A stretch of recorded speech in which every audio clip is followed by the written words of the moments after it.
Pouah, c'est vraiment impressionnant. Aujourd'hui, les gens. Pouah. Attends, à ton avis, je joue à quel jeu?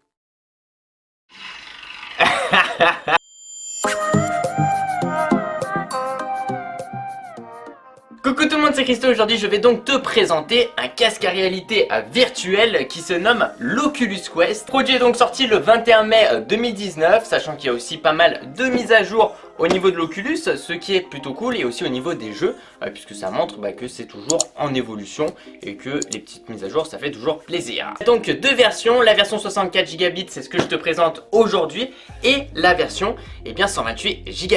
Alors ce qu'il faut savoir, c'est que tu peux jouer à peu près à une vingtaine de jeux avec la version 64 Go.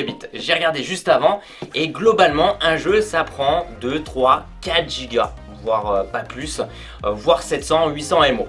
Donc ça prend pas trop d'espace, puisque aussi les jeux sont beaucoup plus courts. C'est pas comme sur une PlayStation et tout, où le jeu peut vraiment durer longtemps avec un énorme scénario. Là c'est plus de l'expérience, mais faut faire très attention parce que 64 Go ça peut vite se remplir, et que c'est plus possible après de changer. Donc moi je conseille déjà de base, tu vois, de passer sur 128 Go. C'est ce qu'on verra juste après. Un haut-parleur et un micro intégré. Donc le haut-parleur c'est plutôt sympa. J'y avais pas pensé vu que c'est la première fois que j'utilise un casque à réalité virtuelle, et c'est vrai que alors quand il y a des gens autour de toi, au moins ils peuvent entendre ce que tu es en train de faire, si jamais tu as un petit sable laser comme tout à l'heure. Mais pour une immersion complète et parfaite, il te faut un casque. Alors ici c'est un HyperX, mais tu n'es pas obligé d'avoir un HyperX. Mais voilà, globalement tu mets le casque et tu peux brancher donc avec la prise jack 3,5 mm à ton Oculus. Il faut savoir que l'Oculus il a deux prises jack qui sont sur les deux côtés.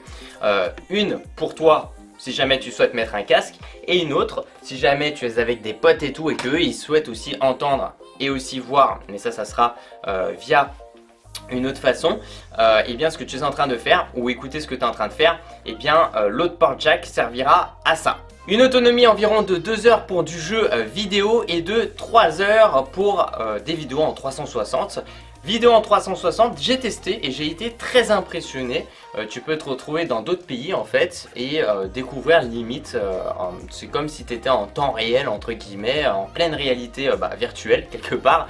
C'est absolument ça, et vraiment tu vois comme ça les gens passer et tout, et c'est vrai que la 360 sur la vidéo ça a été très intéressant. Au niveau du jeu vidéo en lui-même j'ai été bluffé, mais ça dépend aussi vraiment des jeux et de la qualité du jeu vidéo en lui-même, puisqu'il y a des jeux qui sont plus ou moins bien, un peu comme partout, et il faut faire très attention à ça. Il y a aussi deux boutons pour régler l'écartement des lentilles, et un autre bouton avec le volume, augmenter le volume ou diminuer le volume. 4 Go de RAM et un processeur Snapdragon 835, ce qui est par contre quand on regarde ça aujourd'hui, en 2020, plutôt moyen, voilà. Après c'est sûr que depuis il y a eu pas mal d'évolutions, mais ce qu'il faut savoir c'est qu'ici il faut pas vraiment le comparer à un ordinateur où tu vas jouer en ultra avec des graphismes de ouf. Là c'est vraiment je dirais une sensation, quelque chose à vivre, une expérience à vivre via la réalité virtuelle. Si tu es curieux ou si tu es déjà intéressé, ça peut être quelque chose qui peut vraiment te plaire en dehors des graphismes, où ça sera pas voilà comme si tu jouais en ultra et tout avec un PC. Ça sera différent, un peu en dessous, mais ça sera déjà pas mal. Et un poids de 571 kg, moi je trouve que c'est pas très lourd, puisqu'en plus de ça il y a vraiment, je dirais, tu as une bonne fixation au niveau de ta tête, que ce soit sur les côtés, avec les petits scratchs et tout que tu peux régler, ou que ce soit au-dessus. Moi ça me dérange pas, et j'ai pas eu de mauvais retours sur son poids. C'est parti, on se retrouve donc dans le jeu. Alors je vais mettre les haut-parleurs, j'espère que ça va pas faire trop d'écho. Apparemment il y a pas mal de petits soucis au niveau d'enregistrement, que ce soit dans l'audio ou la vidéo, et c'est là où tu vois c'est assez impressionnant. Alors j'ai baissé le son, mais globalement j'ai le casque, j'ai juste mis mes deux manettes et boum, c'est bon, je suis dans le jeu, et c'est quelque chose d'assez ouf. Comme on peut voir ici, j'ai le sable laser. Et donc là je me suis mis dans le jeu, bien entendu, Star Wars. Je crois que c'est le deuxième opus, en tout cas dans l'Oculus. Maintenant si j'appuie sur un autre bouton, là on peut voir le menu qui apparaît comme ça et tout, avec main menu, resume, settings. Toi tu peux régler les paramètres et tout. Comme on peut voir ici avec une zone, en fait si tu veux, à chaque fois tu vas devoir te créer une zone qui va te permettre un peu de délimiter en fait ta zone tout simplement. C'est à dire que tu vas pas pouvoir faire n'importe quoi. Par exemple là je sais que j'ai quelque part par là mes lampes et qu'on va éviter de faire un gros accident, hein, on voit très bien. Donc voilà, donc c'est vraiment sympa. Tu peux créer ta zone et tout. On va aller sur le menu. Alors je crois qu'on fait comme ça. Là je suis sur le menu. Comme on peut le voir, je suis en train d'enregistrer, diffuser en direct, afficher. Donc ça je peux donc partager ce que je suis en train de voir actuellement sur une télévision, sur un smartphone. Il faut qu'il soit bien entendu connecté au même réseau Wi-Fi, voilà, il n'y a rien de fou par rapport à ça. Et c'est vraiment sympa le concept. Juste d'ailleurs, regarde-moi ça, le côté virtuel. Moi, c'est quelque chose que je découvre avec l'Oculus Quest et je trouve ça juste dingue. Paramètres et tout, le volume, la Wi-Fi. Si on fait tout voir par exemple, je peux donc normalement, voilà, appareil, ne pas déranger, micro, Wi-Fi, langue, stockage, par exemple ici. Tu vois, il me reste 5 Go de disponible, parce que ici j'ai la version 64 gigabits, mais le système d'exploitation prend déjà de la place, donc comme on peut le voir, j'ai 51 Go. J'ai pu tester pas mal de jeux, hein, on peut le voir avec Dark Vador, Republic VR, l'épisode 2 de Dark Vador. Il y a quoi comme jeu qui est vraiment sympa? The Climb qui est vraiment sympa, tu vas pouvoir grimper et tout, que ce soit dans des montagnes ou un peu dans le désert et tout, enfin c'est assez sympa. La boxe aussi c'est vraiment cool, ça fait bizarre, t'as vraiment l'impression qu'il te tape, enfin bref. Et donc ici d'ailleurs regardez, donc là je pose le sabre et là il va y avoir des ennemis que je peux d'ailleurs utiliser avec la force, tu vois, mais vraiment j'ai l'impression de... Hop, je prends le sabre. Alors là bon, tu vois, on va faire attention parce que j'ai mes projecteurs. Tu vois, mais... Tu vois, ce que... Voilà. Alors je suis assis d'ailleurs, hein, on peut jouer assis. Alors ça aussi c'est une petite particularité, c'est que tu peux jouer assis ou debout. Alors il recommande quand même de jouer bien entendu. Eh viens là, viens. Je sais pas si j'ai une lampe là, je une lampe. Mais tu peux jouer dans les deux cas. C'est recommandé de jouer debout, ça paraît logique, hein. Mais c'est vrai que là, moi les premières fois que je jouais, tu vois, t'as vraiment l'impression qu'il va t'en mettre une sur toi. Ah, qu'est-ce que je kiffe le pouvoir, tu vois. Boum, c'est fait. Le casque il tient super bien. Après c'est sûr que quand tu joues plus de 40 minutes, tu commences à sentir qu'il faut que tu fasses une petite pause. Tu vois. Mais je t'avoue que là, bon, j'ai mis le son, j'ai fait exprès de pas mettre fort. Oh putain, tu vois, c'est quelque chose, hein. J'ai fait exprès de pas mettre fort, mais je trouve que t'es beaucoup plus dedans, en tout cas, quand tu mets un casque audio, hein. Voilà, donc là, boum, je prends bien de ça, boum, tac, tac. Et là, on peut repartir. Donc, en fait, dans la plupart des jeux, tu vas te déplacer avec le joystick. Parce que tu peux pas te déplacer en vrai, sinon ça va être un bazar. Et c'est vraiment là où c'est super intéressant. Il y a d'autres jeux d'ailleurs, que ce soit tu es dans l'espace et tout, c'est impressionnant. Tiens, regarde ça. C'est pas un truc de fou. Oh là là, c'est une dinguerie. Et ça, je l'ai présenté, je l'ai montré à pas mal de gens, dont des personnes de ma famille, et ils ont trouvé ça juste dingue. Alors après, il faut s'y habituer avec les boutons, le joystick et tout, de pouvoir se déplacer. Mais c'est quelque chose, tu vois, de pouvoir comme ça. Tu te dis, là il y a la... Alors, faut pas avoir le vertige. Et là tu te dis que waouh, et c'est hyper fluide. Alors, voilà, c'est là où, comme je t'ai dit, hein, ce sont pas des graphismes que tu peux retrouver en ultra dans un jeu et tout. Puisque là je trouve que en fait là ici l'objectif c'est vraiment une découverte.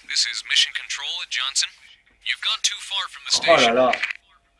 Bon là il me dit que je vais un peu trop loin de ma station, donc qu'il faut que je revienne un peu. D'ailleurs je me trouve pas si loin que ça, mais... Et c'est impressionnant parce que t'as vraiment l'impression de vivre l'expérience, ça c'est quelque chose d'assez ouf. Est-ce que je peux... Je crois... Ah ouais c'est vrai, je peux me tenir, tu vois. Oh là là. C'est ouf, hein. Ah Japan. T'as vu c'est marqué Japan. D'ailleurs je suis à l'envers là. Japan et là c'est marqué Canada. Ça doit être... Japan, là c'est à l'envers, ou alors moi je suis à l'envers en fait. Attends, comment on peut changer de... Tu vois. Mais c'est vraiment bien fait. D'ailleurs, est-ce que... Ouais, ce jeu là est vraiment bien, par exemple. Tu vois, et donc là tu vas prendre ton gun et boum, tu vas tirer sur les zombies. Alors là, je t'avoue, j'ai pas mal joué à ce jeu. Et j'ai pu m'acheter cette arme là. Et je te dis, cette arme, elle est... Alors, c'est pas terrible. Ah si. Mais Quand tu mets ton casque, c'est super bien fait. Vraiment, tu mets ton casque, je mets le son moi assez fort par contre. Pouah, et t'es dans ce jeu, t'es en train de tirer, c'est impressionnant. Tu vas aussi retrouver un câble de type C qui est assez long, donc ça c'est vraiment bien.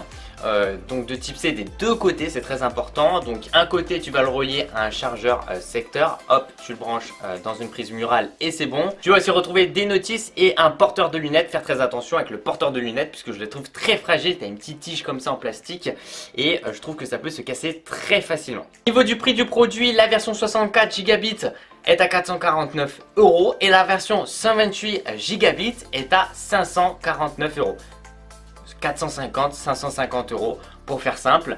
Comme je te l'ai dit tout au début, ça va vraiment dépendre aussi de combien de jeux tu souhaites acheter après aussi par la suite. Mais je recommande forcément la version 128 Go, donc 550 €, c'est un investissement. Après, si on compare à d'autres casques réalité virtuelle, que ce soit de la part de Facebook, enfin d'Oculus, ou que ce soit aussi d'autres marques, ça se tient, voilà, ça se tient et puis c'est quelque chose où en fait tout est intégré dans ce casque là, donc je peux comprendre le prix, c'est un investissement et je pense que ça va répondre à un certain nombre de personnes qui souhaitent s'amuser avec ce genre de produit. Après voilà, il faut avoir les moyens de pouvoir mettre 450, 550, après il y a les jeux aussi derrière qui sont beaucoup moins chers qu'un jeu traditionnel, hein. Je crois que c'est une dizaine d'euros le jeu, mais il faut faire attention et puis il faut bien réfléchir je pense avant d'acheter un produit comme ça. Personnellement au niveau du packaging je trouve que c'est très positif.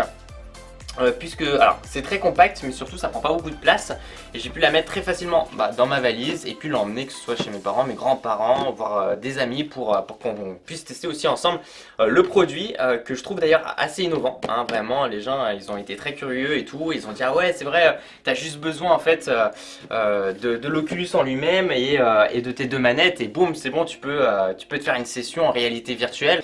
J'ai noté donc les points forts et les points faibles du produit. Au niveau des points forts, donc j'ai mis facile, vraiment la tâche intuitive et pas compliqué. Vraiment là tu dis t'as le casque et tu mets juste tes deux manettes et ça fonctionne. Après tu peux avoir un casque audio et tout si jamais, mais vraiment comparé à avant où il fallait avoir un ordinateur, brancher plusieurs câbles, mettre des détecteurs et tout, enfin c'est un bazar énorme. Et là vraiment c'est pas compliqué. Je dirais que c'est vraiment un casque pour vivre des expériences dans le jeu vidéo, donc ça va répondre je pense à un certain public, pas forcément à tout le monde parce que voilà, moi je me vois pas geeker des heures dessus d'affilée, je me vois geeker 30-45 minutes parce que c'est une expérience assez intéressante et que ça peut être voir un gros kiff sur certains jeux au niveau des armes, de tuer des zombies et tout. Enfin vraiment j'ai surtout Star Wars. Oh là là, c'est un truc de fou quoi. J'étais plongé dedans pendant 30-40 minutes avec le casque audio, le casque VR. C'était incroyable, ça j'ai vraiment aimé. J'ai trouvé aussi positif l'ergonomie, que c'était aussi plutôt confortable. J'ai pu voir sur internet quelques petites critiques et tout concernant le poids de cet Oculus. J'ai trouvé que plus de 500, je crois que c'est 500 grammes, c'était pas dérangeant. Voilà, c'était vraiment pas dérangeant pour moi. Moi, ça m'a pas dérangé. J'ai trouvé aussi que avec les manettes, c'est très fluide. Alors, il y a certaines choses que je trouve dommage. Par exemple, c'est que en haut, la hauteur, on peut pas régler la hauteur. Si jamais tu as un plafond et il est pas très élevé, faut faire attention avec le haut. Ou si jamais tu as des lampes aussi, des ampoules, l'Oculus ne détecte pas ça. Il détecte vraiment, on va dire, le sol et autour de toi, au niveau de la zone, mais pas la hauteur. Donc ça j'ai trouvé ça un petit peu dommage. Et aussi le dernier point positif, c'est que cet Oculus ne chauffe pas vraiment. Voilà, après 40 minutes, 1 heure, voire 1h30 de jeu, ça chauffe pas beaucoup. Et ça je trouve que c'est un bon point. Bon, au niveau des points faibles, une autonomie qu'ils estiment de 2 heures dans le jeu vidéo. Alors moi honnêtement c'est plus 1h30 dans le jeu vidéo. Je trouve que c'est très moyen. Surtout quand tu vas le faire tester à tes potes et tout et que tu as envie de faire une petite soirée assez sympa avec l'Oculus, ce qui est vraiment une bonne idée, mais que quand tu as 1h30 d'autonomie, le temps que tu fasses passer à une personne et tout qui teste vraiment le produit, je pense qu'il lui faut 20-25 minutes très facilement, tu fais 3-4 tours et boum, il faut le recharger. Après ça se recharge assez facilement, enfin assez rapidement, donc voilà, mais c'est vrai que l'autonomie c'est pas terrible quoi. J'ai noté aussi que les jeux étaient très immersifs comme par exemple Star Wars, mais ils étaient pas longs. Je crois qu'en quelques heures, 2 heures même, j'ai pu boucler le premier Star Wars, voire le deuxième aussi en même temps.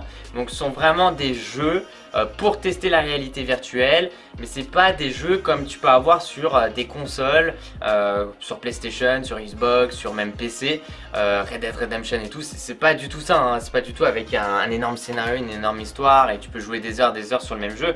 Là c'est plus des sortes de mini-jeux qui vont te permettre vraiment de découvrir ce monde-là, ou des jeux un peu de tir, voilà, où tu peux vraiment t'amuser, des petits trucs comme ça. Il y a Fruit Ninja aussi, c'est assez drôle, mais t'as pas de... C'est dommage d'ailleurs, t'as pas un Star Wars par exemple hyper long avec des énormes batailles, des trucs comme ça. Ça reste quand même assez limité dans ça, donc ça aussi c'est dommage. Après je pense que au fur des années, ça va vraiment évoluer dans ce domaine. Et le dernier point négatif, c'est que bon, à la fois c'est un point positif parce que tu as des haut-parleurs intégrés, donc ça je trouve que c'est vraiment bien et puis le son est plutôt bon. Par contre, quand tu veux jouer à l'Oculus, il te faut un vrai casque. Un casque audio, que ce soit ici dans le jeu vidéo HyperX ou pas forcément, il y a d'autres super casques. Mais voilà, une immersion parfaite, c'est avec un casque et là c'est ouf. Mais ce que je veux dire par là, c'est que c'est un coût supplémentaire. Voilà, et il te faut derrière un casque audio et tout. En plus de ça, ça prend plus de place. Donc voilà, donc ça c'est assez dommage. Voilà, en tout cas ça me fait super plaisir de pouvoir te présenter ce produit aujourd'hui après plus d'un mois de test. N'hésite pas à me dire ce que tu en penses dans la barre des commentaires. Boum, bah surtout les gens, merci de mettre un petit j'aime à la vidéo, ça me fait super plaisir. De me suivre sur les réseaux sociaux, c'est dans la description de cette vidéo. Et puis tu sais quoi, continue à regarder mes vidéos parce que tu vas kiffer.